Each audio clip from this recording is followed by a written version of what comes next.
Bonjour à toutes et à tous et bienvenue sur la chaîne pour une nouvelle vidéo de match commenté.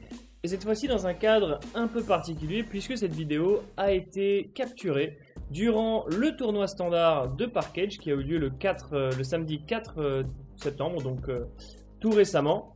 On était 16 joueurs pour le premier tournoi et après on a relancé un tournoi de 8 joueurs, beaucoup étaient encore présents, donc c'était vraiment super cool de reprendre les tournois Vanguard après la petite période Covid et après le petit mois d'août des vacances. Donc voilà, je voulais avant de commencer remercier toutes les personnes qui ont participé, qui soutiennent Park Edge dans l'aventure Cardfight Vanguard Overdress. Et aujourd'hui on assiste donc à un match entre Axel, que vous connaissez bien à droite, qui joue à cette occasion Barrow Magnus, et Mathias, que vous connaissez peut-être un peu moins, enfin tous les joueurs parisiens le connaissent, qui reprend Vanguard Overdress avec Magnolia. Et donc voilà, on avait plutôt tendance à voir Axel jouer Bruce, mais voilà, il s'est dit qu'il allait prendre Barrow Magnus pour ce tournoi. Et Mathias, on va voir ce qu'il donne avec Magnolia.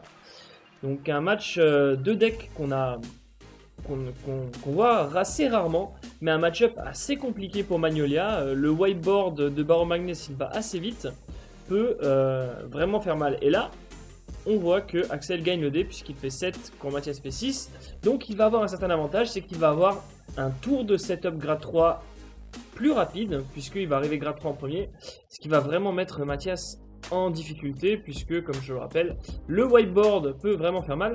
Là vous voyez que le mulligan est intéressant du côté de Mathias, puisqu'il va garder beaucoup de pièces de combo en main, il va mulligan que 2. C'est vrai que dans Magnolia on a peut-être plus tendance à aller mulligan pour aller chercher le Persona Ride. Magnolia étant vraiment explosif quand il a le Persona Ride. Du côté d'Axel, on a un deck Barrow Magnus, si vous avez vu sa liste, qui est peut-être un peu plus lent que la normale, puisqu'il joue les Persona Ride. Voilà, il a vraiment essayé de mettre toutes les cartes qui font du plus pour ce setup sur son premier tour de grade 3 et enchaîner un deuxième tour de grade 3 dans lequel là il va vraiment déclencher le plein potentiel de Barrow Magnus. Donc alors, c'est le tour d'Axel, il commence. Quelle carte va être défaussée? Une Mei Mei, donc 15 cash shield qui vont être défaussés pour l'effet, pour le ride deck, et un heal qui part ensuite. L'éléphant du côté de Mathias, qui n'est pas spécialement perdu, qui va du coup pouvoir être récupéré par un Wild Intelligence par exemple. Et là on voit qu'il joue la raidline Magnolia typique et non pas la raidline Zorga comme beaucoup de gens ont tendance à faire. Petit rush du côté de Mathias avec une attaque à 8 de la carte, je sais plus comment elle s'appelle, mais qui est très très forte. Crimson Expeller SP qui part en dommage. Voilà, il aurait pu vraiment se faire punish Axel sur le no guard, passer à 3 au T1. S'il y avait un crit, c'était vraiment très très dangereux. Donc là on voit que Axel a défaussé ses 15 cash shield, peut-être plus trop de défense. Donc il a tanké ses deux premières attaques. Et quelle va être la réponse durant son tour? Alors là il cherche quoi défausser? Il défausse la PG. Donc beaucoup de cartes défensives qui sont défaussées du côté d'Axel. Le Electro Spartan qui touche le terrain. Crimson Expeller qui est call. Donc la réponse au petit rush T1 de Mathias va être aussi une Bunny Girl qui va être call pour un petit tour 3 attaques. Donc là, va suivre en premier avec, je sais plus comment elle s'appelle, la Bunny Girl, qui lorsqu'elle hit sous le charge, encore un deuxième PG du côté d'Axel. Heureusement qu'il joue pas contre un deck grosse colonne, mais contre un deck multi-attaque. Crimson Expeller lorsqu'il attaque sous le charge, deuxième heal sous le charge, beaucoup de cartes très très défensives qui partent tant pour le ride deck, tant pour la soul, et le heal qui est quand même checké, qui fait vraiment du bien, car tout simplement Axel revient dans la partie, repasse à un dommage et récupère une carte défensive. Le Persona Ride qui est qui est révélé du côté de Mathias, qui va en soul, ce qui est vraiment pas terrible. Cette raidline Magnolia pour moi elle est vraiment pas top. Je pense que tous les Magnolia auront tendance à jouer la raidline de Zorga pour éviter ce genre de choses, parce que là clairement il vient de rider mais pas faire de plus 1, ce qui est assez terrible. Donc là la réponse au tour d'Axel ça va être un rush 2 attaques. Mais vous voyez que là Mathias il fait pas de plus et ça c'est assez... Ça peut lui coûter cher. Donc, on va taper le VG au lieu d'aller taper peut-être les attaquants. Donc là il s'expose à un front défensif qui fait mal. Et le voilà, le front défensif qui remet Axel dans une bonne situation. Alors que là on aurait peut-être voulu neutraliser cette... je sais même plus comment elle s'appelle la bunny girl, je suis désolé. Vous me pardonnerez.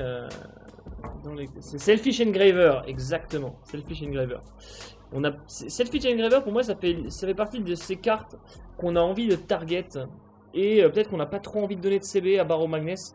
Par exemple là s'il avait laissé Axel à 1 dégât, il aurait pu, en neutralisant la Selfish Engraver, essayer peut-être de limiter ses CB. Essayer de voir générer de la main le temps qu'il puisse être assez confortable pour tenir le tour de Barrow Magnus. Là, Axel est très bien parce qu'il a un dommage, il n'a pas besoin de commit beaucoup plus de mains. Il va juste défausser son Electro Spartan, ride Barrow Magnus. Vous voyez qu'il a le Persona Ride en main qui garde. Setup son... je sais plus comment il s'appelle. J'ai oublié tous les noms des cartes Barrow Magnus. Le G1 qui est aussi l'une des key pieces de Barrow Magnus. Qui... et le gros attaquant du deck, donc qui permet de faire des paliers de multi-attaque vraiment pas dégueu. Selfish Engraver là est décalé vers l'arrière pour Curtis. Donc le calcul de soul, je sais plus à combien, 3, 4, 5, 6, 7, 8, 9, 10, peut-être 10 de soul. Donc les 15 ne seront pas atteints ce tour-ci, mais vous voyez que Axel setup un prochain tour qui pourrait ne pas être dégueu. Et il décide de mettre sa Engraver en avant pour profiter de son effet en hit, ou peut-être son effet de counter charge, et la sécuriser dans la soul, ce qui peut ne pas être dégueu. On va taper le rire. On va taper le rire pour essayer de forcer la garde avec une autre carte de la main. Et ensuite, essayer de débloquer cette petite soul charge. Donc là, Mathias qui regarde sa drop, qui a son Wild Intelligence en main. Et le check de Koussi, le tour d'avant, ne fait pas trop du bien parce que c'est une carte à 0,4 shield tout de même. Donc là, il va être obligé de concéder cette soul charge.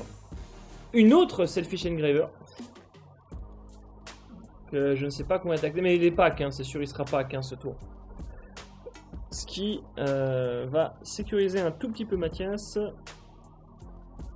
Donc là, il va taper à 10 et ça pourrait être pas mal de garde. Donc là, on va être, ou alors de no garde, reste prendre et PG sur le Barrow Magnus.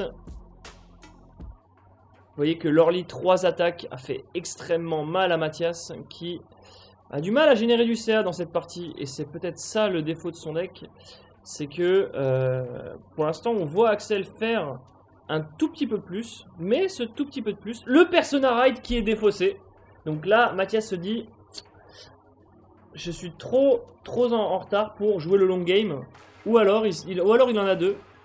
C'est l'un ou l'autre. Peut-être qu'il en a deux. Ou alors peut-être qu'il se dit, j'ai des Ghost Chase, je peux peut-être récupérer mon persona comme ça.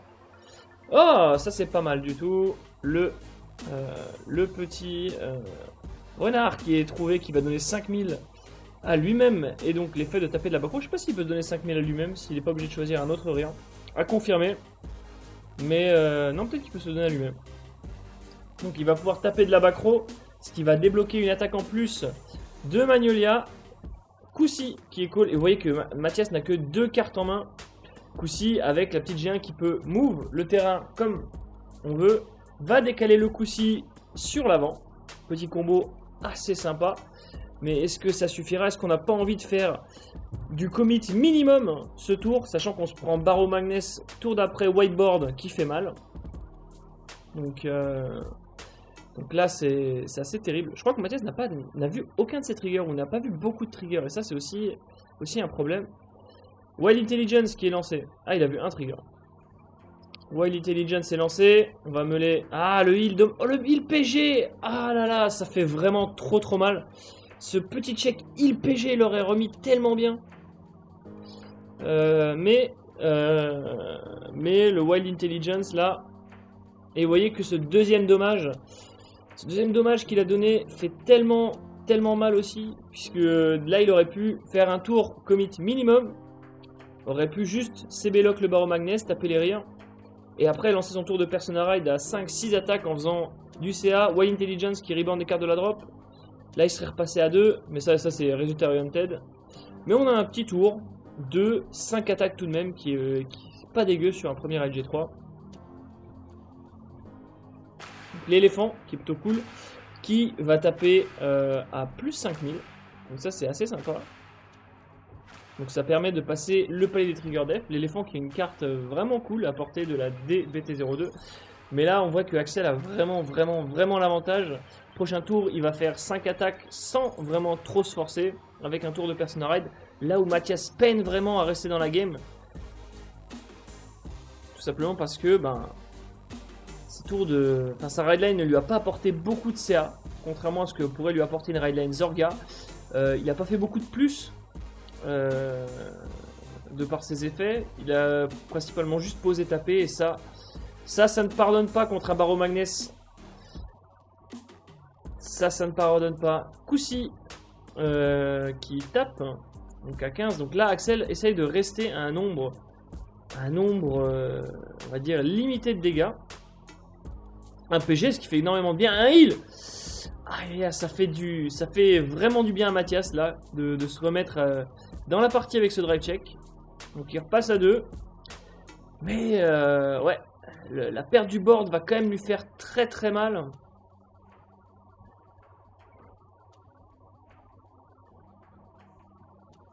D'autant qu'en plus, il n'a pas laissé ses attaquants sur l'avant, enfin ses intercepts sur l'avant, donc peut-être qu'il y avait un board peut-être un peu mieux à négocier là actuellement. Donc Latiche qui va taper à 25, forçant le 15 Kashil. Axel n'a non plus pas tant de cartes en main que ça, hein. Il est quand même pas bien, quoi. C'est-à-dire que, enfin, il est quand même bien, on va pas se mentir. Mais le tour de grade 3 que lui fait Mathias le fait quand même passer de 2 à 5. Et là, donc l'intercept qui va être concédé grâce au trigger def qui a été obtenu. Et donc Axel reste quand même assez peu de mains au final. Heureusement, il lui reste encore le Curtis sur le board. Persona Ride de Barrow Magnus. Qui ajoute une soul, mais qui renforce surtout son tour. Et là, vous voyez que Mathias n'a que 3 cartes en main pour tenir le tour. Pas d'intercept qui lui permettrait d'utiliser des cartes, quoi, tout simplement. De garde avec les cartes avant qu'elles soient détruites. Et donc là, en fait, il va devoir vraiment compter sur Persona Ride plus Wild Intelligence, pour moi, pour remonter la game. Et je crois qu'il ne l'a pas en main. Je crois que du coup, le Persona Ride, comme il l'a défaussé, ça va être un peu complexe, on va pas se mentir. Le Crimson Expeller qui tape à 20 000. Certes, petite colonne, mais... Donc là, il a certainement les 15 de soul, hein, on va pas se mentir. Il les a, je pense, les 15 de soul, le petit verdier. Donc ce tour Barrow Magnus, Crimson Expeller, 15-20. C'est un draw trigger qui va peut-être aider Mathias, du coup. Et là, vous voyez qu'il paye. Il paye le fait de ne pas avoir laissé au moins un intercept en front. Ah oui, le 15 Kashil qui l'aurait vraiment beaucoup aidé. Et après, et le draw le met aussi tellement mal. Le draw le met tellement mal parce que du coup, il ne peut pas PG juste avec une carte. Le draw l'aide autant qu'il le fait chier. Et ça, c'est terrible. Ça, c'est vraiment terrible. Ah là là, ce draw def là qui vient contrecarrer les plans défensifs de Mathias. Ah là là, ça c'est vraiment terrible. Double Barrow Magnus en front. Et là, vous voyez Axel qui joue intelligemment bien. Qui va garder justement... qui va en garder sous la pédale. En fait, il va utiliser ces deux barreaux sur la front. Sachant que l'adversaire a un trigger def. Là, ça fait quand même des colonnes à 33. Il lui faut quand même 15 catch shield à chaque fois. Donc, il préfère laisser ses bonnes cartes en soul pour tout simplement pas se les faire gérer au prochain tour par Mathias et le bloquer. Et donc là, en fait, il va juste utiliser ses Barrow Magnus qui génèrent des attaques avec des attaquants qui ont peu de valeur. Donc, c'est une stratégie qui est plutôt sympa. Donc là, Barrow Magnus tape à crit 2. Il y a quand même la tentation pour Mathias de dire crit for game parce que s'il a un voire deux trick def, ça peut économiser de la main. Et là, la main, il va en avoir drôlement besoin pour passer au tour de la main d'Axel qui aura 7 cartes au prochain tour. Donc là, clairement, il y a des bains. Et finalement, c'est l'APG qui sera concédé. L'APG qui revient peut-être pas exactement au même que Crit for Game, mais... Ouais, c'est... Le petit draw là, il aide autant qu'il fait chier, hein, on va pas se mentir. Donc là, le front qui est parfait, puisque les deux attaques vont être concédées. Le Persona Ride qui va en dégâts, le Wild Intelligence. Oh là là, Mathias est maudit. La combinaison de cartes qu'il lui fallait, elle était là. Et elle part en dégâts. Là, Axel, il a que 2 attaques à gérer, il est bien. Il est bien. Et là, vous voyez le point faible du deck de Mathias, c'est qu'il ne parvient à générer aucune valeur. Il pioche aucune carte, il rebande pas trop. Voilà. Axel qui a pioché l'over trigger avec Barreau. Et donc là, le seul truc qui peut aider Mathias, c'est éventuellement checker son over trigger maintenant. Ça, c'est l'over trigger to win, le double draw. C'est quand même peu chill de ça, même si voilà, c'est quand même peu chill. Là. On va utiliser Magnolia pour gagner 5000, mais là Axel, il est voilà, la seule chose qui pouvait lui prendre la game, c'était l'over trigger à ce moment-là. Et là, Axel, il va juste simplement prendre ce dégât et conserver son avantage. Si là, il a un Persona Ride, c'est encore le roi du monde. Mais là, Mathias peu de cartes en main. Mais rien n'est joué. L'over trigger de Mathias n'est toujours pas passé. Un Hilo 6 sur un tour qui n'est pas un tour de Persona Ride peut le remettre dans la partie. Double Gengam, donc sous charge obligatoire, qui sous charge 2 non-trigger, ce qui est plutôt pas mal pour Axel. Et là, l'attaque 21, 10k shield. Mais 10k shield à overdress, ça n'existe pas en une carte, donc c'est compliqué. Que c'est compliqué 10k shield. Est-ce qu'il vaudrait mieux pas tenter le heal maintenant? Tenter le heal maintenant pour tenter de survivre ce tour. Voilà, les 10k shield qui sont donnés par les deux 5k. Le 15k shield qui est donné. Et là, il n'y a plus rien pour garde. Barreau Magnus. Petit, enfin pas petit, énorme misplay de la part de Mathias. Après, je ne sais pas combien il lui restait de heal dans son deck. Bah, il lui reste toujours l'over trigger, donc c'est toujours une possibilité. Et mieux vaut prendre l'over trigger sur une attaque crit 1 que sur une attaque crit 2. Le heal, il était là. Il était là. Et Axel a checké non trigger. Ah là là, quelle erreur du joueur Magnolia qui aurait peut-être dû prendre son heal un peu plus tôt. Ça lui aurait permis de tenir sans utiliser trop de cartes le tour du joueur Barreau Magnus. Bien sûr, en prenant des paris très risqués. Et ça lui aurait peut-être permis de se relancer plus tard avec Wild Intelligence contre un adversaire à 5 dégâts. Même si on voit que Axel a quand même pas mal de mains, un petit over trigger qui traîne dans le deck peut toujours relancer la partie. Mais n'allons pas blâmer Mathias, il reprend overdress et c'est compliqué quand on s'est absenté après autant de temps de revenir dans le jeu. Donc n'allons pas le blâmer pour ça, la partie était quand même super sympa à commenter. Voilà, j'espère que ça vous a plu, n'hésitez pas à nous le dire dans les commentaires. Et on se retrouve la prochaine fois sur la chaîne de la Team Entrepôt. Salut!